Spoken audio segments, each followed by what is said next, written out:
For an event featuring swimming, athletics and gymnastics, no one expected it to be the Victorian Premier delivering a stunning backflip.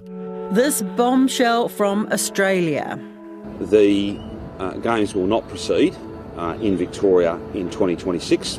Only a world war has stopped it before. Now the Games that unite a Commonwealth of nations is battling for its survival. The 2026 Commonwealth Games are in doubt after the Australian state of Victoria cancelled hosting the event because of ballooning costs. Just 14 months after accepting host duties for the Commonwealth Games, the state government pulled the pin, saying the cost was too high. The next Commonwealth Games and possibly future Games too are in serious jeopardy, and the problem is money. $6 to $7 billion is well and truly too much for a 12-day sporting event. I will not take money out of hospitals and schools in order to fund an event that is 3 times the cost as estimated and budgeted for last year. At a time when New Zealand and Australia are overflowing with sporting opportunities. We've got quite a few events on at the moment, or coming up, and whether we need another one, I'm not sure. Over the next decade, Australia, and also to a degree New Zealand, is at the epicentre of major international sporting events. We've got the FIFA Women's World Cups, the Men's Rugby World Cup in 2027, the Women's Rugby World Cup in 2029, the T20 World Cup in Australia and New Zealand in 2028, and then we've got the Olympic Games in Brisbane in 2032. Is it all too much? Have we hit the limit for sporting extravaganzas? And is the Commonwealth Games still relevant anyway? I'm Alexia Russell, and today on The Detail, a look at the changing balance between the kudos of hosting an international showcase and paying for it. So it ends up being a weight around you, or millstone, if you like, that it's hard to get rid of. And then taxpayers, ratepayers end up copping it all for what is effectively 2 weeks of fun, frivolity and enjoyment of sports, etc., which is great, camaraderie, all the like, but is it worth it in that cost-benefit analysis? This is News Talk ZB Sports' Andrew Alderson. He's been to a fair few friendly games in his long career and loved every minute of them. But people are watching their pennies, aren't they, on every level, mortgage rates going up. I mean, these are the wider issues, I think, that are going to impact on sport as well.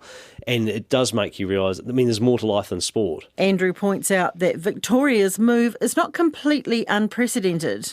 Durban did something similar for 2022, but I don't think they quite got that far down the path that Victoria has. And I think we were so hopeful for Victoria for Commonwealth Games in that it was bridging a new idea of being able to take it to a state rather than just a city, and hopefully that was going to be the future of the Games, if you like, that it could be a bit broader and others could take the strain. But it hasn't happened, and I do have fears for the Commonwealth Games as a result of that. I mean, if someone's able to pull out, Daniel Andrews, the Victorian Premier, saying 2.6 billion is going to turn into 6 billion plus. Now, there's some debate about whether that cost estimate is accurate, but some people in the games milieu are suggesting that's way above what they were being told just a month ago. So there's some sort of confusion about how accurate these figures really are. And there's also questioning about whether the original estimate was in fact accurate. Many are pointing to increased labour costs, but also the possibility that someone really stuffed up the math on this equation. Which seems extraordinary even in the time of COVID. But I guess he feels he's got to pull out now rather than cop it later. So do you have fears just about this next Games or about the future of the Commonwealth Games? No, the whole Commonwealth Games. That's my fear, is that they struggle enough to get cities to bid as it is. If you think New Zealand looking into the future might do it, but I just think that outside of Great Britain, potentially Canada and Australia, you're going to struggle to find anyone else to put their hands up. And if Australia can't do it, especially a wider state of Victoria, that doesn't bode well. There was one stage, and you'd remember this well, where Auckland bid for the Games. It was fairly, I guess in those days, low key. We managed it, we got so much back, the place was humming. Is that sort of magic of the kudos of hosting something, is that gone now?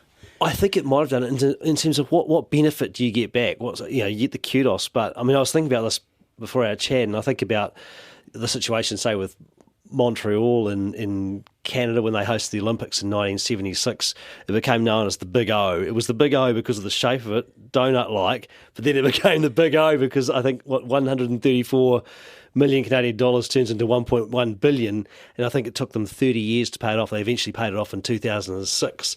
So where does the money go? Is there a hosting fee? Is this including building new stadiums, new venues? Yeah, all of that. The idea in some respects was to repurpose perhaps stadia of the past when they go back to these venues. I mean, you think about Melbourne, all the precinct that Melbourne has, that's like, to me, it's the ideal place to have a Commonwealth Games because you've got it all there, all within walking distance. I mean, how much do they need to refurbish these, the stadia, the structures, etc.? I think a big one for me, and I don't know how it's all been affected by COVID so much and all the inflation, etc., that's come from that and recessions and the like, is the accommodation. Because when they have a Commonwealth Games or an Olympics, the accommodation gets built, but that is always repurposed afterwards. I think it was the same here. I think it might have been Glen Innes St John's when Auckland held the Games in 1990. Maybe prefab buildings, etc., but it all gets shipped off and, now, and gets changed. So that's the big, because they can't do that again. And it's hard to build that, given there's only a 3-year time frame here till 2026. It's hard to imagine that they'll be able to do that in time for a Games. Unless they're looking for 2,000 billets. Yeah, put the word out. So someone got a free couch or a spare room or something like that. So bunk beds maybe, I don't know. But I can see in these straitened times why Victoria would say, okay, it was a great idea taking this to the regions, but we don't have the facilities. But as you say, Melbourne does. But they've said, no, they don't want to draw it back into Melbourne.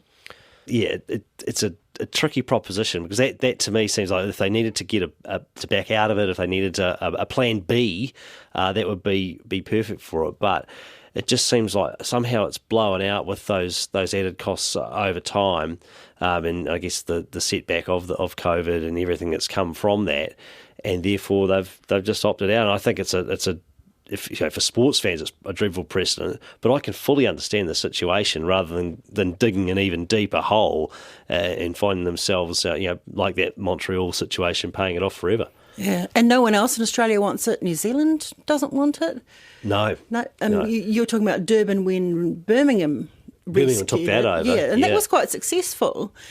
Any chance of that happening again, do you think? Well, ultimately, it's probably, given that the Commonwealth Federation, it comes out of Britain and the UK, they're probably going to have to come and try and find somewhere to do it. I mean, you look at London and the legacy that came from the London Olympics, which is one of the more successful legacies of the modern era. I mean, compared to, when you think of, Athens as a bit of a financial disaster, lots of white elephants there, but London, that continues to sustain itself with a number of those venues. And it's almost like, you need that, perhaps that population and that, love of sport, I suppose, as well, but the ability to keep refreshing that as it goes. I think these are a different proposition now than they used to be back in the day. Some people are saying, look, there were great legacies for Australia from the 56 Olympics and the 1938 Empire Games, but the population was smaller then, the cities weren't as developed, communications were different, and I just wonder now whether these huge monster events are much less viable than they used to be. I think ultimately the onus would go on Britain to do it, and that's where the Commonwealth Federation, it's the origins of it is coming through there. And the Empire. Yes. Yeah. Outposts of Empire, etc. Birmingham to the rescue again. Yeah, exactly. Maybe. So, Birmingham's a logical choice in that, again, come down to the accommodation question, but given that they're the most recent holders of it, Manchester held it in 2002. Other cities around there have held it in the past, Edinburgh, Glasgow in 2014, etc. But the bugger of that for us is that we were going to have almost a home games. Yes. How must the athletes be feeling? Well, they'd be gutted about that. particularly those in the specialist sports where it's the pinnacle event, the netball, if you like, lawn bowls, etc. Judo. Where those ones are the key ones where Commonwealth nations are at the forefront and compete at the top level. And our athletes, past and present, including Tom Walsh, Sarah Cowley-Ross, Selena Goddard, Susie Bates, Paul Cole, are indeed gutted. New Zealand! Well, New Zealand have never missed a Commonwealth Games, and they have hosted 3 of them too. Their men and women both got gold in the Rugby Sevens in 2018. Their flag bearers there. Tom Walsh, the defending champion in the men's shot put. Gold medal in 2018 for Tom Walsh. He's along. Look, it is very disappointing from our point of view. You know, it's almost a home games. I know, Australia isn't home, but it's pretty much home, and it would have meant that a lot of Kiwis would have had a lot of family and friends go over to watch them compete on one of the biggest stages. So it was very much a blindside from my point of view, especially. It's actually just unsettling to not know, first of all, where the host is and what the plans are in place to find a new host. It's our only opportunity to be a part of that wider New Zealand team, and I'd be devastated for those that might potentially miss out if this doesn't go ahead. I know a lot of our younger players were so excited about the next Commonwealth Games and having the opportunity to get on the podium, and lots of athletes plan their careers around those events. The Commonwealth Games is huge for our funding. Obviously, most of our funding is sort of based around Commonwealth Games because we don't have an Olympic cycle. So, we sort of put in a lot of emphasis on that every 4 years and try and sort of peak at the right time for that event. Yeah, certainly disappointing if you're an athlete and you've got that as an ambition, only 3 years from now when that would be taking place, and a lot of athletes only get one shot at it. So that's whether it be a Commonwealth Games or an Olympics, before their time is over. Not everyone can be around forever. The Barbara Kendalls and Mark Todds of this world. So is the balance out of whack, the balance between the kudos of having held games, the joy it gives to the local population versus the money? The money has become an overwhelming issue. I think so, and I think maybe the expectations are high in terms of what service athletes would get now. I mean, a number of them professional athletes who, they'd have high expectations, dare I say, and probably justified in many respects given what they achieve in their various sports. But the idea, that with the Commonwealth Games is that fraternity element, that collegiality on a lesser scale, say to the Olympics. They've always been termed as the friendly games. It brings communities together within that Commonwealth realm, and maybe that has been lost a wee bit now. Do you think, Andrew, this is a little bit timely, though, in some ways, that the age of the empire is over? Every time a Com Games comes up, we talk about this. Should we be actually staging a Commonwealth Games? Well, you could argue that the concept is somewhat archaic now. Have we moved on? Is New Zealand, from a New Zealand perspective, are we at that point or that verge of becoming a republic? And it brings that question up again as well. Although, having said that, there are republics in the Commonwealth because they've got that link to the past, South Africa, etc. But is that concept actually has become redundant now? Is another question that has to be asked. That comes up every games really that you come to. But when the games come on, people really get behind it and people genuinely enjoy the games. I think there's no better case in point than Birmingham, the most recent one, and Gold Coast as well. And that was a home games for New Zealand too, which was highly successful and certainly generated plenty of interest and I guess people were right behind it. Com Games are not the only people to have these issues. This week we saw the Black Sticks pull out of the Hockey Pro League. With just over a year to prepare for the 2024 Paris Olympics, Hockey New Zealand has made the shock decision to withdraw the Black Sticks women from the world's premier hockey competition, the Pro League. Despite qualifying for the big ticket tournament, high travel costs and volume of travel has forced Hockey New Zealand's hand, saying they tried everything they could to stay in it. One News understands players are gutted by the decision. And that is quite a vital tournament, and yet... It is, and I think this is going to be more and more happening in this current environment. People talk about recession, they talk about... people are watching their pennies, aren't they, on every level, mortgage rates going up. These are the wider issues, I think, that are going to impact on sport as well. And it does make you realise, there's more to life than sport. So surely, dare I say is that a sacrosanct from a sports journal? But I think there's that element that there's what are people's priorities now, and is that one of them? If that means hockey has to work out what their priority is, and do they want to get to the Olympic Games, etc. And if it means not going to the Pro League but competing in the Oceania Cup. If it means going to, I think, China or Spain to get those last qualification spots, that's probably what they've got to prioritise. Although, on the other hand, if they then get to the Olympics and they haven't been hardened up by that extra competition... That's right, it's the quid pro quo. it's really the accumulation of a whole bunch of things that have hurt us with this one. It's the format, it's the cost, the timing of the matches when they are actually also means that it doesn't quite support the peaking for our pinnacle events, and it also means given how much cost is involved, we'd have no capacity to do anything else. And in fact, we would have a fairly significant financial hole as well, just given the cost of travel at the moment. Anthony Crummy is the CEO of New Zealand Hockey. Our pinnacle events, excuse the high performance term, but the events that we're really always looking to peak for. We've got a World Cup every 4 years, and then we've got the Olympics every 4 years as well, running 2 years apart from each other, and then we've got Com Games spread amongst that. So then on top of that, we had the Pro League. So and the Pro League's a new league that was created about 4 years ago. And so we were one of the inaugural participants in that. So the original idea with Pro League was that it would be more of a home and away league. Countries would tour New Zealand and we'd tour abroad, and it was really to have a regular appetite of home and away hockey against, with the best in the world, and with a new commercial model to underpin that for hockey. And then we've had COVID in the middle of that, so that's probably taken the wind out of its sails a little bit. And there were a lot of adaptations to it which didn't really line up for us. In what way? So we moved to what they would call mini tournaments. So going away from that home and away content to reduce costs, because we're not the only country that's kind of battling with this a little bit, is that we would all go and play. For example, 4 countries would travel to India and play there.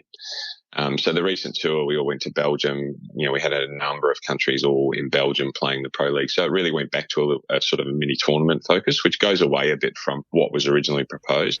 So lay out those costs for me. Travel, yes. Finding accommodation.